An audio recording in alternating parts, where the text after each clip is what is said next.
Bismillahirrahmanirrahim. Allahumma sholli ala sayyidina Muhammad. Seimbang, aturan yang telah Allah ciptakan itu seimbang. Seperti itulah manusia. Tapi ya, sudahlah, wallahu alam. Maka kalau seluruh umat manusia nggak mau bersatu untuk memerangi pemerintah zalim ini, yang terus memanfaatkan kamu untuk melakukan kejahatan, membantai anak kecil di Gaza, melakukan peperangan di mana saja mereka mau, seperti di Sudan atau dimanapun itu, maka kalau kalian nggak mau memerangi mereka, ya biarlah bencana datang, supaya kalian dipanggil Allah aja, ya kan? Karena kalian jadi beban para mujahid ya.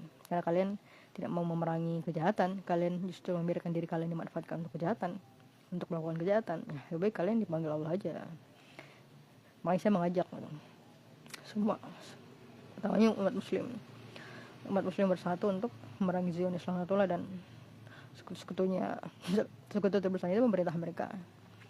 Kalau kalian nggak mau, ya sudah, berarti biarlah Allah yang mengadili kita semua, supaya mujahid itu nggak terbebani dengan kalian. Karena kalian itu jadi beban bahan mujahid kan. Karena kamu berada di bawah pemerintahan yang membangun hubungan ekonomi dengan pemerintah mereka sebagai motor besarnya Zionis untuk menciptakan dana perang, dana untuk membuat bom senjata. Nah, itulah yang dipakai untuk membunuh dan membantai anak Gaza. Ya, wallah. Nah, sekarang terjadi di Venezuela kan, Minnesota. Saya nonton beritanya sedang tenar kayaknya dia umur 37 tahun saya baca ya, perempuan, dan ternyata dia bukan imigran, dia justru sedang menghalang ICE untuk menangkap seorang imigran. Akhirnya ditembak kan. Jadi ini, dan katanya di kepala ya tembakannya. Itu tembakan di kepala itu udah perintah pembunuhan itu. Biasanya kan orang nembak peringatan itu di kaki, makanya arahnya pasti ke bawah. Kalau arahnya badan ke bawah, nah itu peringatan. Tapi kalau udah kepala, berarti ini memang udah nyata pembunuhan. Dan itu pasti perintah pembunuhan. Dan memang Trump sendiri kan sudah mengeluarkan tweetnya kan. Udah mengeluarkan statementnya bahwa itu perintah. Jadi ya, sebenarnya rakyat Amerika yang duluan merasakannya. Zaman Arto, kita Indonesia sudah pernah zaman Arto. Zaman Pak Arto itu seperti idealismenya Zionis. Nah, nanti ini bakal terjadi. Yang Pak Arto yang saya bilang itu maksudnya Petrus ya, Panglima Kamis terus. Nah, ini akan terjadi kalau Palantir udah ada, nah ini akan terjadi ini. Kacau lah Palantir. Jadi ada sebuah pertanyaan menarik.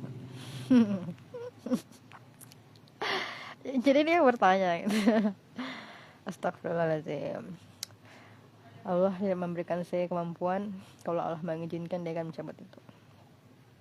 Astagfirullah. Jadi pertanyaannya gini, saya pernah mengatakan bahwa manusia itu adalah profit sesungguhnya, itu adalah manusia. Bukan minyak, bukan emas. Profit sesungguhnya adalah manusia. Kalau memang manusia adalah profit sesungguhnya, kenapa mereka membiarkan sebagai manusia mati dalam perang?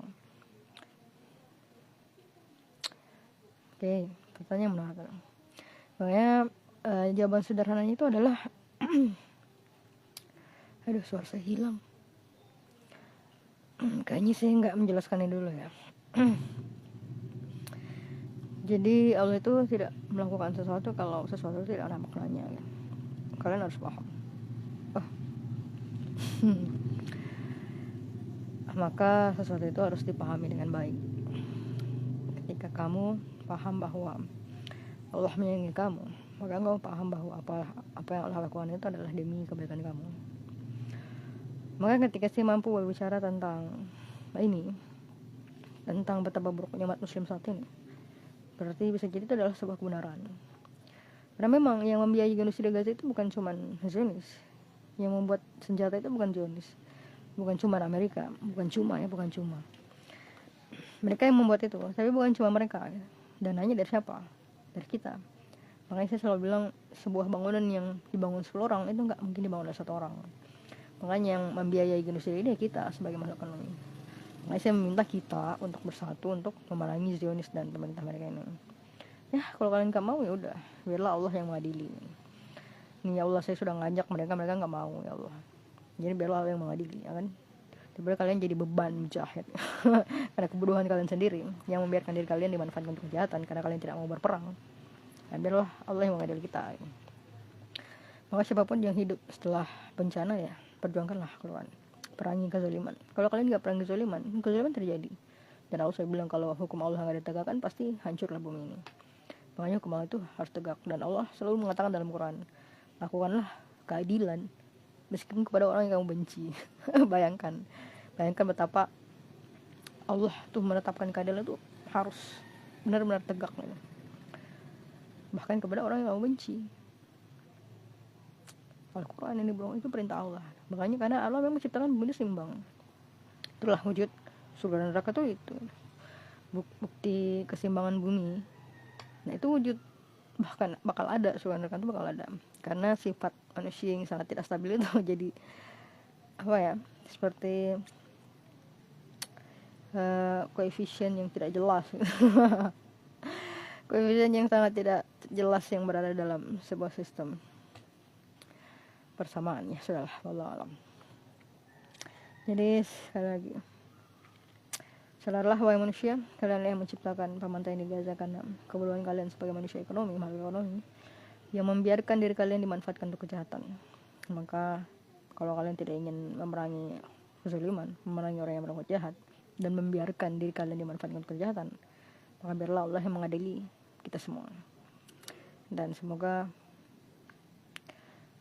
kemenangan atas Palestina, pembantaian atas anak-anak Gaza, Sudan, atau pembantaian atas orang-orang yang tidak bersalah dimanapun itu segera dihentikan.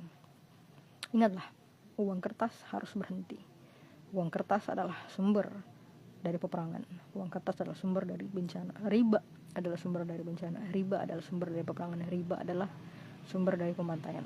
Hentikan uang kertas ini, hentikan riba. Wallahu a'lam.